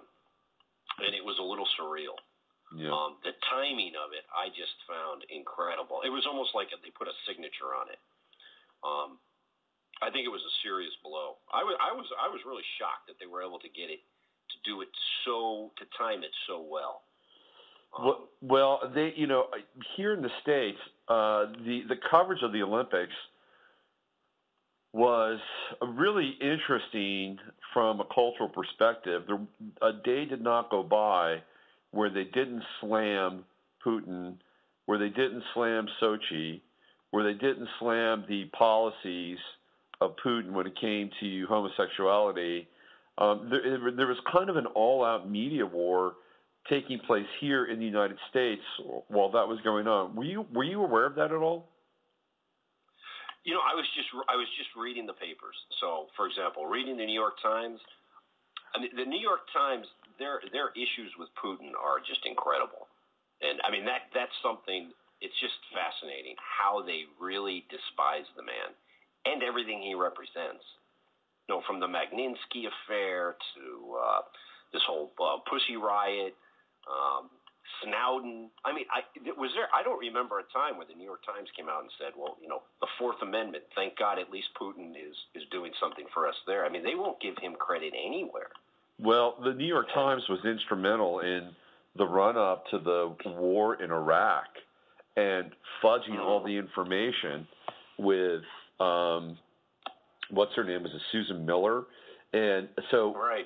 So the New York Times reputation when it comes to geopolitical events and leaders in my estimation, is pretty shaky because, all they seem to be is kind of a propaganda wing of the neoconservatives, just so they can start to run up an agenda. And, so you saw from the New York Times point of view, here from whether it was TV and the coverage from NBC, but more importantly, like Yahoo or some of the social sites, it was just unrelenting how hard they were on Sochi and Putin and the Russians. It was like, they were just cooking the whole thing every single day. It was, so they, it was like jabs. It was just like a flurry of jabs. That's what the coverage was. And then once the Olympics ended, it was like a right hook. It's like it got right. It was like it was a kidney punch to the Russians with this whole thing in Ukraine. And why is that? Why does the media have such an issue with Putin? Is it because of gay rights in Russia? I really don't think so. Is it because an oligarch got chucked in prison for 10 years? It goes much, much deeper. And I think if people want to understand that, look at Jacob Schiff, for example. The banker. During the Russo-Japanese War, they would not finance the Tsar, and they financed the Japanese, and that was kind of the beginning of the end for the Russian monarchy. So, I mean, it's a very interesting question, and why? What does Russia represent to them in the leadership in the United States? It's an interesting question.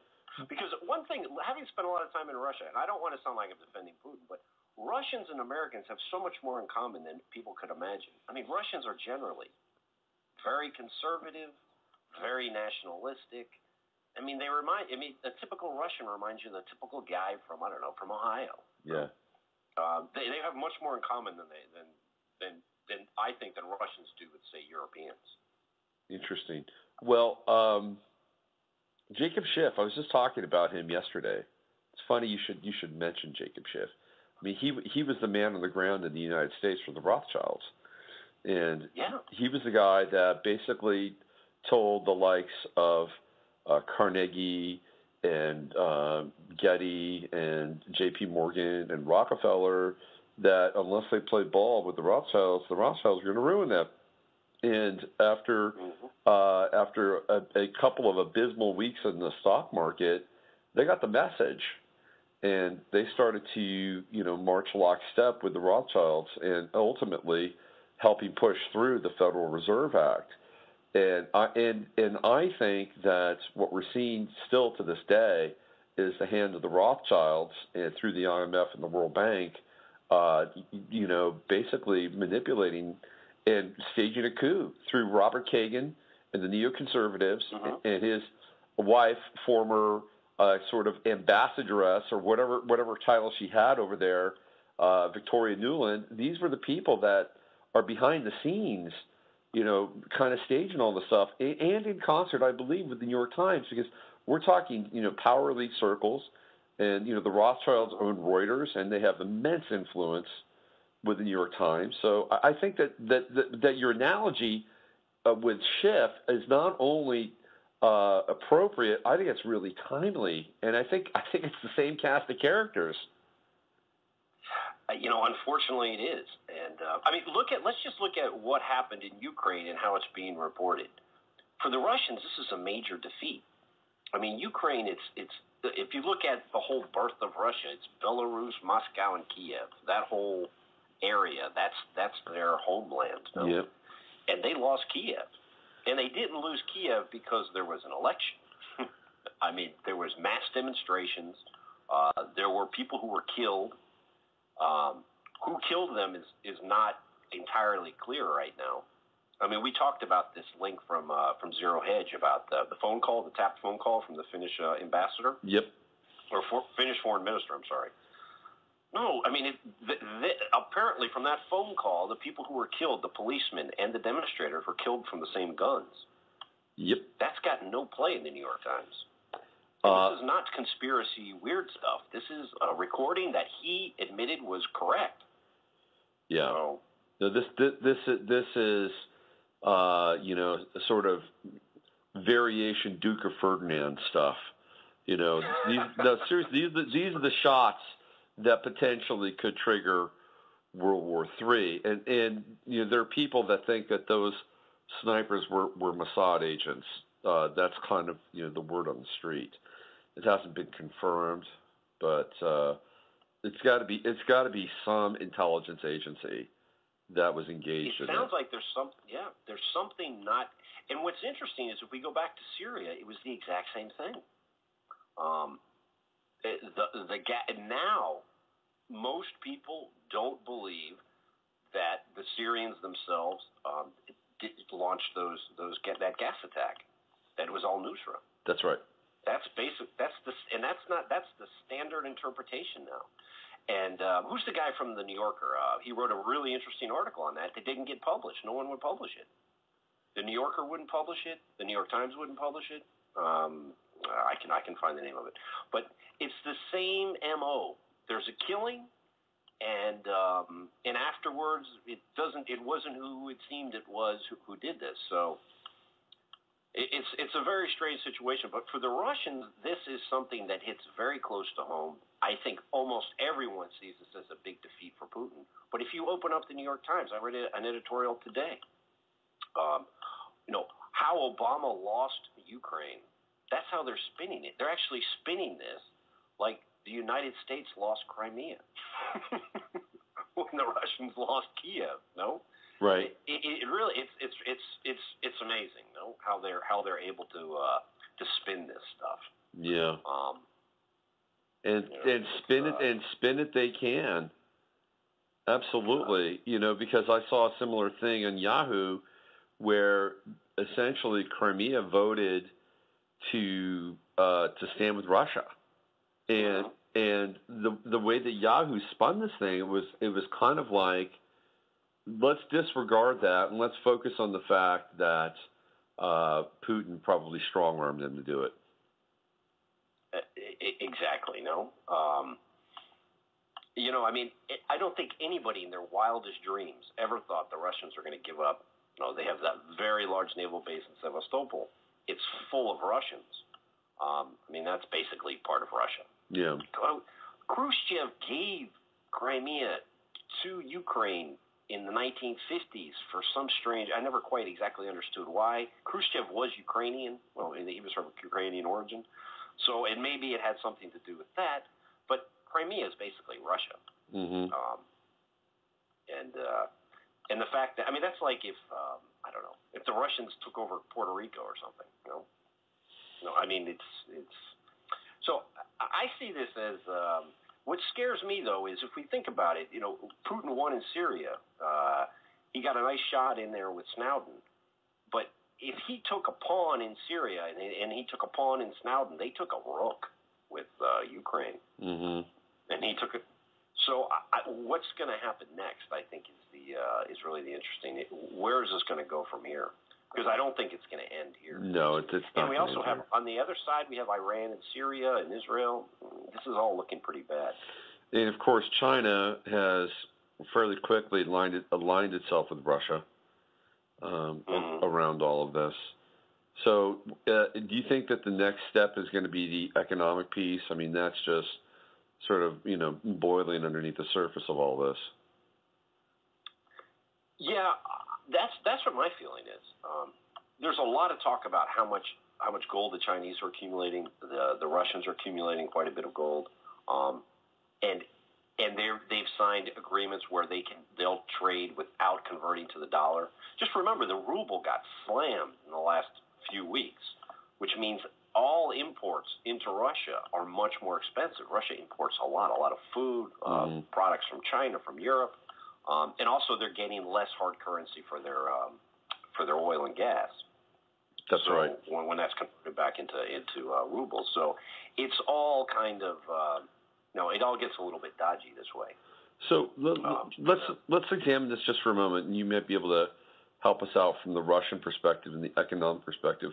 When the ruble gets slammed, how does that occur? Are there people dumping rubles on the open market and flooding the open market with rubles? How did it go down so quickly? What was the mechanism used for that? what I think happened was on the Russian stock market, a lot of foreign investors, what they did was they sold their assets in rubles. So they sold the ruble asset and converted those rubles to dollars. So lots of institutional selling of rubles. And I suspect that probably there was a lot of naked shorting on rubles. Mm-hmm. So people were going in, selling rubles without actually owning them to drive the ruble down. Mm-hmm. Which for imagine the typical Russian grocery store chain that's importing enormous amounts of stuff from China, from Western Europe, from Southeast Asia. It's driving up all of their costs very, very quickly. Of course, it doesn't drive up the cost of oil like it would do in some countries, right. But still, basic products, food, clothing, electronics products, all of this is becoming 20, 30% more expensive. From 32, the ruble is at about 32. It reached 37, 38. Mm-hmm. Now it's about down to 36. That's a big move. So it's about a 20% move. That's interesting. It's almost in a strange way like, I don't want to use the word soft, but it feels like soft sanctions when they do things like that. Oh, yeah. Absolutely. That really hurt. I mean, that hurts. I mean, I have friends who say we were going to go to Europe for vacation. Now we can't because it's 20% more expensive. Well, I guess that's a lot. I guess if we want to come visit you in Russia, the ruble conversion is pretty good now, right? I'm sure there's a lot of American tourists running to their travel agents. When does the weather get nice in Crimea? In Crimea, I have no idea. I think Crimea I think has a pretty, it's not so cold there, so I think it's probably, spring would begin, I think, in March, April. That's right. And you can probably go swimming. June, July, you can swim in the Black Sea. But I've seen pictures of women on the beach in Crimea. It's kind of a nice beach or a nice place to go. Yeah. Interesting. Russian style. Kind of gangman. There's gangman style and there's Russian style. That's Russian style beach, Yeah. How does this impact you personally? Are you just taking it all in, being the triple Gemini, and just seeing where it goes? Yeah. But I have to say, about 3 days ago, I was pretty nervous when the Russian troops moved into Crimea. Yeah. I think it's the first time I'd say in maybe in my lifetime where I actually saw events on the international stage that I thought could really directly affect me. Because they were pretty close to a shooting war. If some of those Ukrainian units had actually fought back, that could have turned into a shooting war very quickly. Yeah. Thank God it didn't. And I think now we've passed the critical stage. Didn't they try to do this not long ago, right before the Georgia thing sprang up? Wasn't there something that happened in Ukraine right around the same time? That would be 2008, right? That's right. The whole Georgian thing went down 2007, 2008. Mm-hmm. I can't remember. Yeah. Between the Orange Revolution and I can't remember. There could have been, but I don't remember. Yeah. But hopefully it's calmed down. Well, it's going to be interesting to see where this whole thing goes and how I think the economic piece is going to be the game changer. By the way, real quick before we send you back off into your Russian evening there on Saturday, there's a lot happening with Bitcoin right now. A lot of buzz around Bitcoin. This whole thing with the exchange disappearing in Japan, and one of the things when I had William Stick Evers on, I asked him, said, "Do you think that Bitcoin could be moved into to become the electronic currency?" And he said no, because there were too many other competing currencies. And I just read another piece where they're starting to talk about that now. They're starting to talk about transferring Bitcoin into some kind of more mainstream application for currency. Have you seen this? Actually, I did. Did you see today they actually finally identified the creator? Yes. Did you see they got him on tape?